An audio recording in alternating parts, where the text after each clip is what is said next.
सज्जन श्रोते, वाचक, चिंतक, साधको, आपण शब्दखंडन हे प्रकरण सुरू आहे. कालपर्यंत 410 क्रमांकाच्या ओव्यांपर्यंत आपण आलेलो आहोत. 411 पासून पुढे सुरू करत आहे. जी जागृती सना मोडे कैसी ती निद्रा, तैसी दिवसा नष्ट न करी असे का कोणी ऐसी निशा. जी जागृती सना मोडे कैसी ती निद्रा, म्हणजे जी जागृतीला मोडत नाही, म्हणजे जी जागृती नष्ट करत नाही अशी जी गोष्ट, तिला निद्रा कसं म्हणावं. जागृती गेली याचा अर्थ निद्रा एवढंच. म्हणून जागृतीचा जी बिमोड करत नाही तिला निद्रा कसं म्हणावं. आणि तैसी दिवसा नष्ट न करी असे का कोणी ऐसी निशा. त्याच पद्धतीने दिवस जातो तेव्हा निशा येते, रात्र येते. जागृती गेली की निद्रा येते, दिवस गेला की निशा येते. म्हणून जागृतीला जी नष्ट करत नाही तिला निद्रा म्हणता येत नाही, आणि दिवसाला नष्ट न करणाऱ्या गोष्टीला निशा म्हणता येत नाही. इतकाच त्याचा अर्थ आहे. 412 त्यापरी अज्ञान आहे म्हणता, ना झाकला जाई आत्मा, मग स्वभावता नव्हे काय अज्ञान शब्दा अर्थशून्यता. त्याच पद्धतीने अज्ञान आहे असं जरी आपण म्हटलं तरी अज्ञान आहे म्हणायचं, आणि त्याच वेळेला आत्मा मात्र सर्वत्र असायचा. म्हणजे अज्ञान आहे असं जरी आपण म्हटलं तरी जर सर्वदूर आणि सर्वत्र केवळ आत्माच आहे, तर अज्ञान हे आत्म्याला झाकतं हे म्हणणं मुळातच अर्थशून्य आहे. किंवा अज्ञान आत्म्याला झाकतं असं म्हणणं हे निरर्थक आहे. 413 आत्मवस्तू ठाई अज्ञान राहे म्हणता, नव्हे का ती तर्कदुष्टता न्याय दूरता स्वभावता. आत्मवस्तूच्या ठिकाणी अज्ञान आहे असं जर म्हटलं तर हे तर्कदुष्ट नाही का, म्हणजे इलॉजिकल नाही का. आणि न्याय दूरता स्वभावता, आणि न्यायापासून मुळातच हे म्हणणं दूर, म्हणजे वेगळ्या अर्थाने हे म्हणणं न्यायाला धरून नाही. आत्मवस्तू ठाई अज्ञान राहे म्हणता, नव्हे का ती तर्कदुष्टता न्याय दूरता स्वभावता. आत्मवस्तूच्या ठाई अज्ञान राहतं म्हणणं हे तर्कदुष्ट विधान आहे, आणि ते न्यायाशी विसंगत किंवा न्यायाला फटकून वागणारं न्यायाच्या विरोधी विधान आहे. 414 अज्ञान तमाची खाणी आत्मा अक्षय प्रकाश झरी, ऐसे असता ज्ञान आत्मा कैसी व्हावी एक सरी. झरी म्हणजे प्रवाह. अज्ञान तमाची खाणी आत्मा अक्षय प्रकाश झरी. आत्मा जो आहे तो बघायला गेलं तर अक्षय प्रकाशाची झरी म्हणजे प्रवाह आहे. तर अज्ञान तमाची खाणी म्हणजे अज्ञान रूपी किंवा तमरूपी जी खाण आहे तिचा विचार केला तर खरं पाहता आत्मा हा अक्षय चैतन्याचा झरा आहे, आणि अक्षय चैतन्याचा झरा आत्मा असताना अज्ञान रूपी अंधकार रूपी तमाची खाण आत्म्यामध्ये वस्ती करून असते हे म्हणणे चुकीचे आहे. तसंच ऐसे असता अज्ञान आत्मा कैसी व्हावी एक सरी. जिथे आत्मा आहे तिथे अज्ञान असूच शकत नाही, आणि आत्मा तर चैतन्याची झरी आहे, म्हणजे चैतन्याचा वाहता खळाळ आहे, प्रवाह आहे. त्या कारणाने जिथे सर्वत्र चैतन्याचा खळाळ आहे, प्रवाह आहे, तिथे अज्ञान आहे ह्या म्हणण्याला अर्थ नाही. प्रचंड अज्ञान, प्रचंड अंधकार आत्म्यामध्ये राहतो हे म्हणणं वेडगळपणाचं आहे. कारण आत्म्यामध्ये केवळ आणि केवळ सत्य, त्याचप्रमाणे चैतन्य आणि आनंद या तीनच गोष्टी असताना आत्मा जिथे आहे तिथे अंधाराचा अभावच असणार, अज्ञानाचा अभावच असणार. म्हणून म्हटलेलं आहे अज्ञान तमाची खाणी आत्मा अक्षय प्रकाश झरी, ऐसे असता ज्ञान आत्मा कैसी व्हावी एकसरी. आत्मात जर अक्षय प्रकाशाचा झरा आहे, प्रवाह आहे, तर अज्ञान आणि आत्मा एकत्र कसं येणार. अक्षय प्रकाश याचा अर्थ ज्ञान, ज्ञान प्रकाश.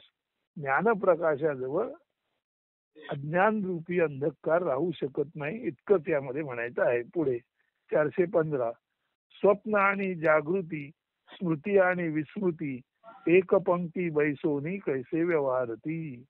एकाच जागी जाग आणि झोप, स्मृती आणि विस्मृती एकाच जागी एकाच पाटावर एकाच पंक्तीत बसून कसे काय व्यवहार करणार, म्हणजे व्यवहार त्यांचा होऊ शकत नाही.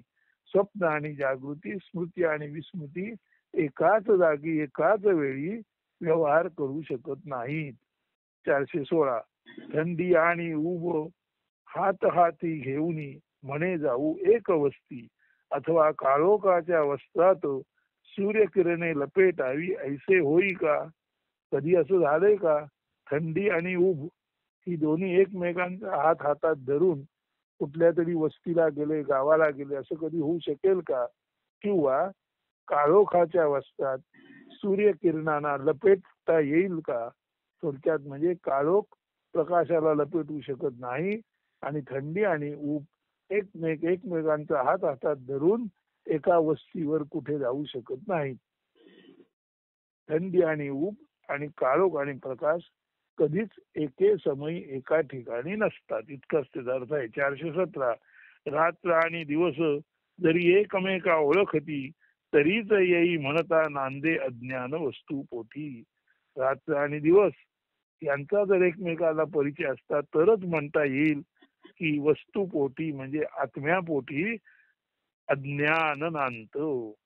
सारांश, आत्म्या आहे तिथे अज्ञान नाही, आणि रात्रीला दिवस माहित नाही आणि दिवसाला रात्र माहित नाही. 418.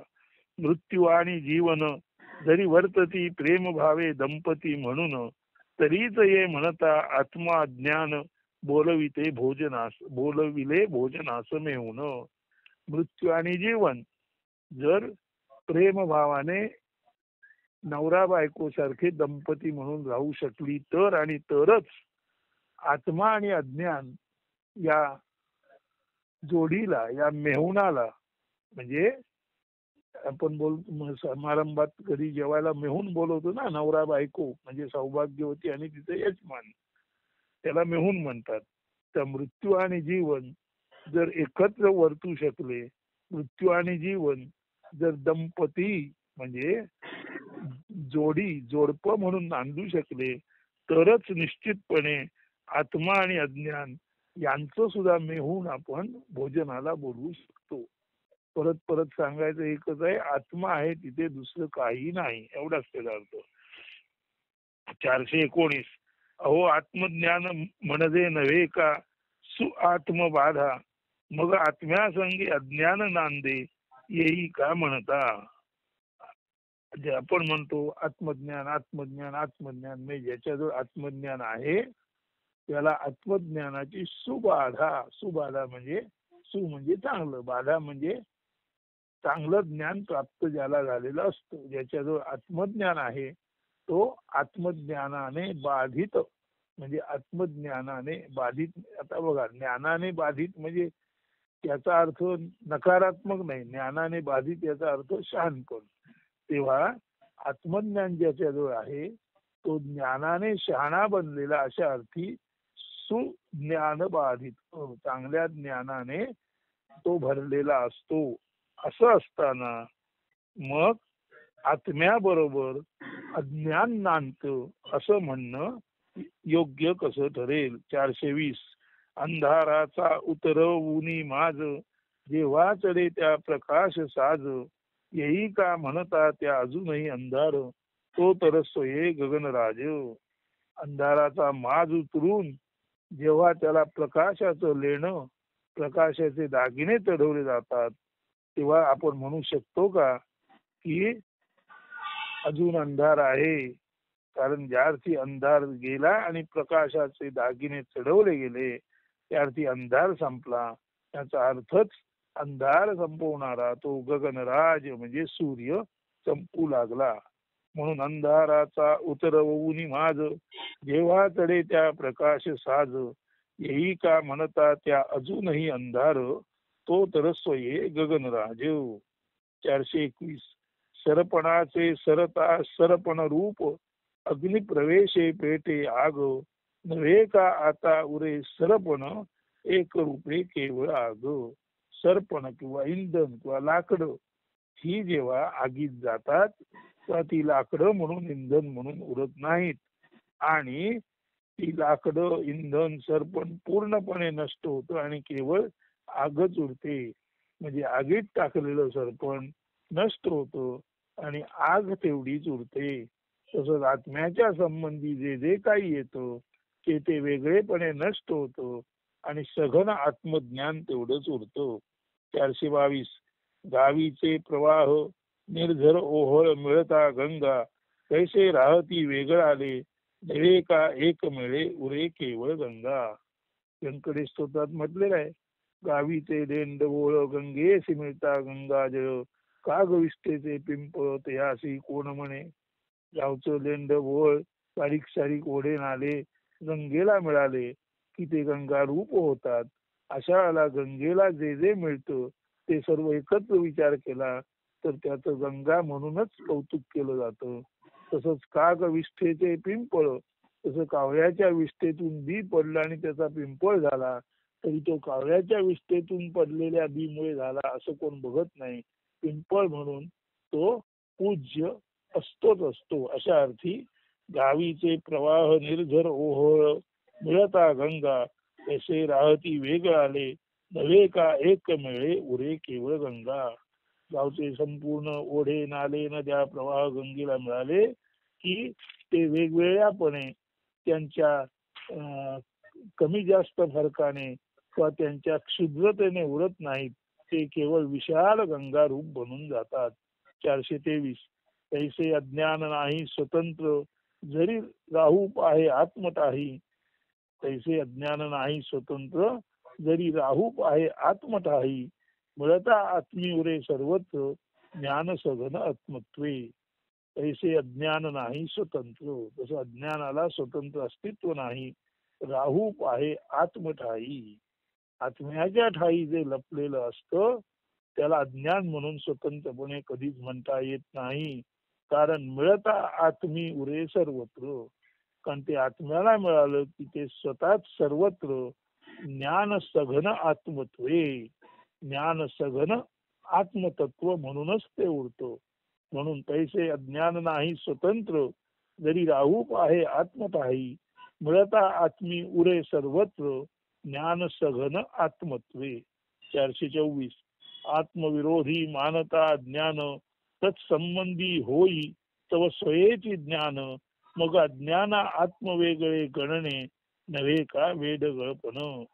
अज्ञानाला आत्मविरोधी मानणं, जेव्हा आपण अज्ञान जे आहे ते आत्म्याच्या विरोधी आहे असं म्हणतो तेव्हा अज्ञान हे आत्म्याच्या विरोधी असतं हे जे आपल्याला कळतं ते वेगळ्या बाजूनं ज्ञानच असतं ना. म्हणजे आत्म्याशी अज्ञानाचा संबंध येऊ शकत नाही.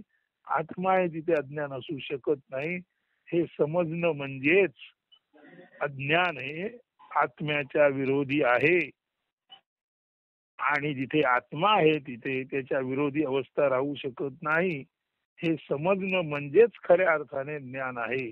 म्हणून जिथे आत्मा आहे तिथे अज्ञान नाही हे जर आपल्याला समजलं तर ज्याला आपण अज्ञान अज्ञान म्हणतो ते अज्ञान नाही हे स्वतंत्रपणे ज्ञान म्हणून उदयास येत नाही का. मग अज्ञान आत्मवेगळे गणने नव्हे का वेडगळपण. म्हणजे आत्म्याजवळ अज्ञान राहत नाही हे कळणं हे जे ज्ञान आहे ते जेव्हा कळतं तेव्हा आत्म्या वाचून अज्ञानाला वेगळेपण अस्तित्वात नाही. तो आत्मा आहे आणि अज्ञान आहे असं म्हणणं वेडगळपणाचं आहे. आत्मा आहे तिथे वेडगळपणा नाही. आत्मविरोधी मानता अज्ञान तत्संबंधी होई तव स्वयेची ज्ञान मग अज्ञान आत्मवेगळे गणने नव्हे का वेडगळपण.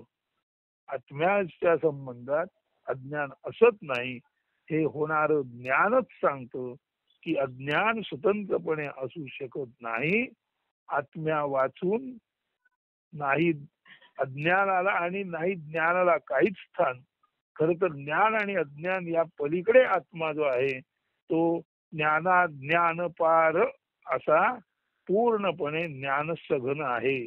त्यामुळे ज्ञान अज्ञान हे आत्म्याबद्दल बोलणं हे वेडगळपणाचंच आहे. 425 मिठाची मासोळी होई जरी जिवंत मारी उडी गंगेत तव नुरे जिवंत गंगेसी मिळता होई गंगाजळ तैसेच अज्ञान मिळता आत्मी जाई वितळून ज्ञान अज्ञान दोन्ही नसे केवळ वस्तू झळके विलसून केवळ वस्तू झळके विलसून केवळ वस्तू म्हणजे आत्माच विलसित होऊन झळकतो.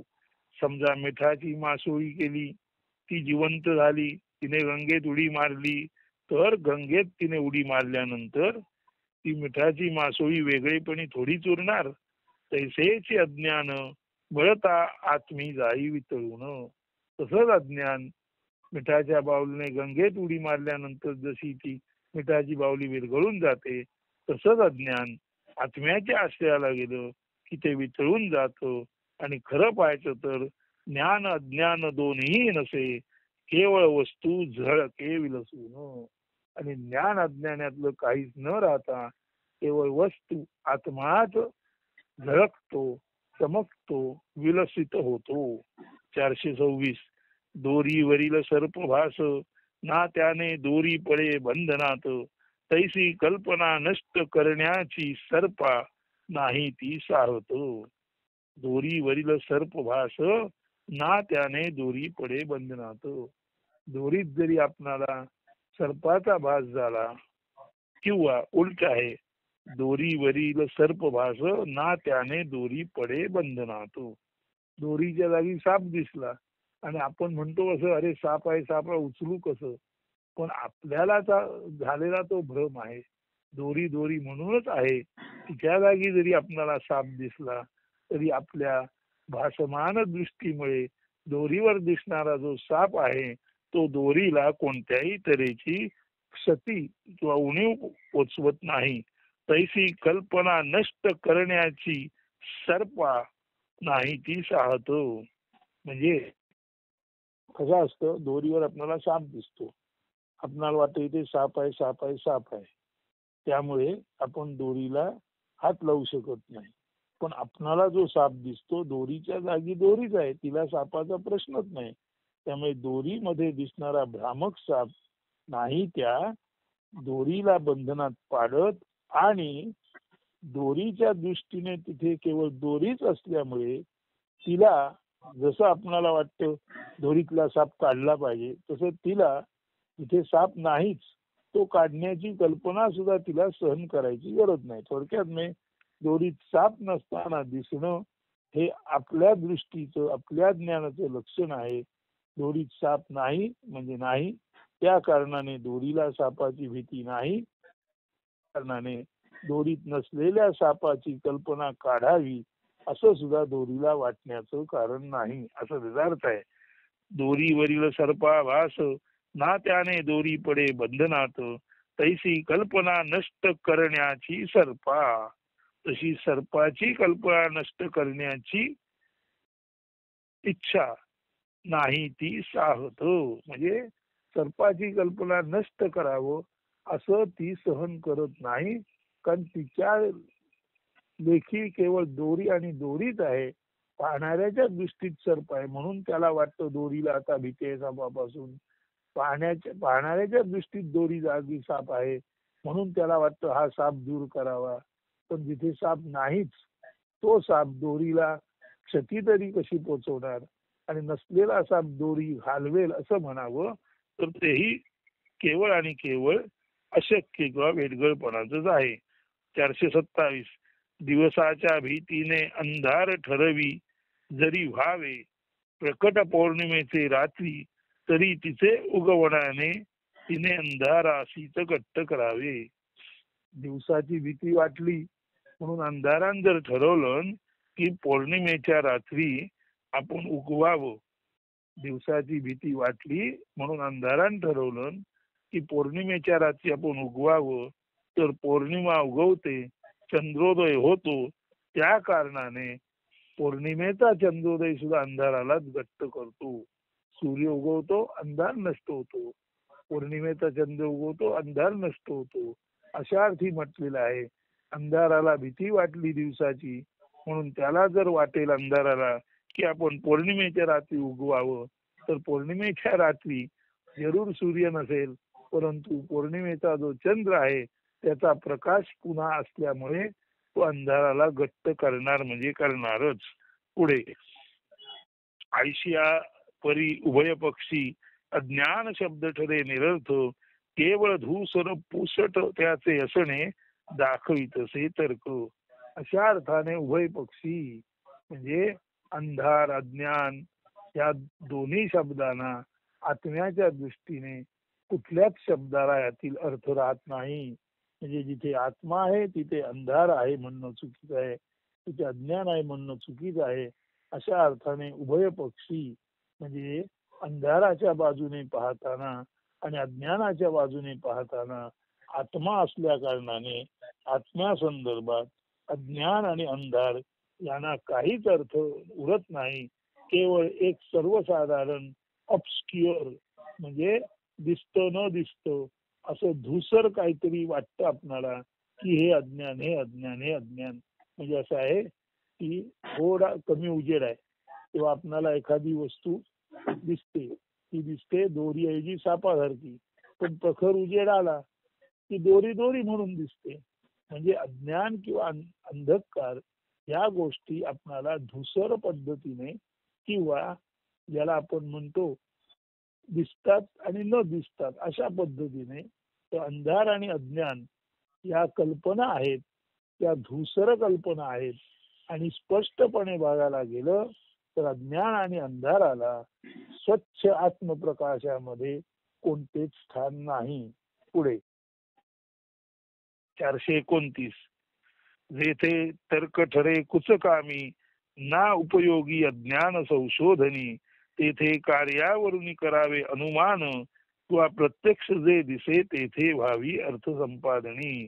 तर अशा तऱ्हेने जिथे तर्क कुचकामी ठरतो आणि अज्ञान संशोधन करणं शक्य होत नाही तेव्हा प्रत्यक्षात जे कार्य पुढे उभे राहिलेलं आहे त्या कार्यावरून आपण निश्चित अनुमान करू शकतो की हे जे कार्य आहे ते कसलं आहे.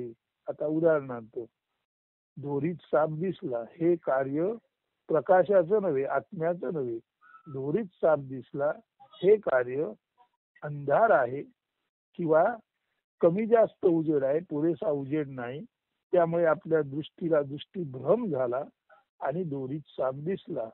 पण दोरीत साप असू शकतच नसल्यामुळे केवळ तिथे जो होणारा भास आहे तो दोरीचा भास म्हणजे दोरीत साप दिसणं हे जे आपल्याला कार्य दिसतं ते कार्य आपल्या दृष्टीच्या भ्रमातून निर्माण झालेलं आहे.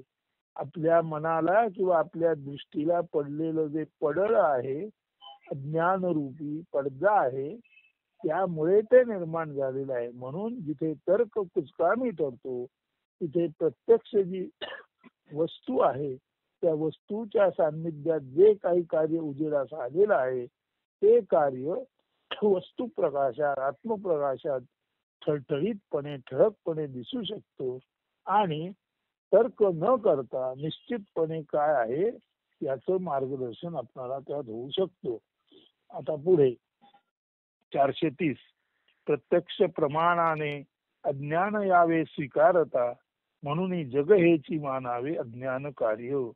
परी जे दिसे ते जग अज्ञान कार्य कसे, तर जग दिसे परी त्याचे उत्पत्ती बीज न दिसे, या अनुमाने मूळ बीज न दिसे, म्हणून अज्ञान मात्र दिसणारे न दिसणाऱ्यातून उमटे, या अर्थी जगरूप अज्ञान कार्याची असे. आता प्रत्यक्ष प्रमाणाने अज्ञान स्वीकारता यावं असं जर आपण प्रयत्न केला तर जग हेच अज्ञानाचं कार्य आहे, जग हेच मुळी अज्ञान आहे ते आपल्याला प्रत्यक्ष प्रमाणाने समजू शकतो. पण जग अज्ञान आहे म्हणावं तर पुढे शंका अशी आहे परी जे दिसे ते जग अज्ञान कार्य कसे. अज्ञान आहे ना म्हणजे ज्याचं ज्ञान होत नाही ना ते दिसतं मग त्याला अज्ञान तरी कसं म्हणावं. तर जग दिसे परी त्याचे उत्पत्ती बीज न दिसे. म्हणजे झाड दिसलं तरी जमिनीत गाडलेलं बी दिसत नाही, तसं जग दिसलं तरी जगाचं बीज दिसत नाही. या अनुमानातून या तर्कातून जगाचं उत्पत्ती करणारं बीज दिसत नाही, म्हणून बीजातून आलेलं कार्य जरी आपल्याला जगरूप दिसलं तरी, कार्य दिसले तरी ते कार्य ज्याच्यातून जन्माला आलं ते कारण आपल्याला दिसत नाही, तोपर्यंत जगरूपी कार्य हे न दिसलेल्या कारणातून म्हणजे अज्ञान बीजातून आलेलं आहे. आता अगदी सोपा अर्थ इंग्रजीत तुम्हाला एक ओळ वाचली की समजेल. आधी एकदा म्हणतो, प्रत्यक्ष प्रमाणाने अज्ञान यावे स्वीकारता, म्हणून जग हेच मानावे अज्ञान कार्य, परी जे दिसे ते जग अज्ञान कार्य कसे. तर जग दिसे परी त्याचे उत्पत्ती बीज न दिसे, या अनुमाने मूळ बीज न दिसे म्हणून अज्ञान, मात्र दिसणारे न दिसणाऱ्यातून उमटे, या अर्थी जग हे अज्ञान कार्याची असे. सिंपल अर्थ आहे, known universe come from unknown. That is why unknown is seed and the known universe is the function of unknown. Known universe comes from unknown. दिसणारं जग ज्ञात जग अज्ञातातून येतो. That is why unknown is seed and the known universe is the function. त्या कारणाने बी आहे ते ज्ञात आहे आणि दिसणार जग हे त्याचं कार्य आहे. म्हणून बीज अज्ञात म्हणून त्याला अज्ञान म्हणायचं, परंतु त्या बीजातून येणारं जग आपण पाहतो त्या अर्थी ते कार्य आहेच. म्हणजे non universe has come from unknown seed. माहित नसलेल्या बीजातून दिसणारं जग आलं तरी सुद्धा दिसणारं जग माहित नसलेल्या बीजातून आलं, अशा अर्थी अज्ञान बीजातून दिसणारं ज्ञानरूपी जग कार्य म्हणून बाहेर आलं, एवढाच त्याचा अर्थ आहे. म्हणून non universe comes from unknown. That is why unknown is seed and the non universe is the function of unknown.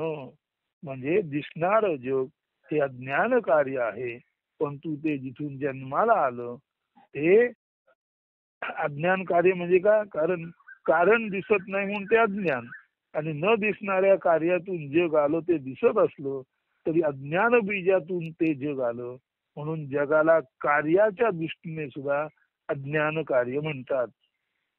जग अज्ञान कार्य असले तरी जग म्हणून ते ज्ञानही आहे. लक्षात ठेवा, अननोन मधून नोन आलं. अननोन हे सीड आहे आणि नॉन युनिव्हर्स हे फंक्शन आहे.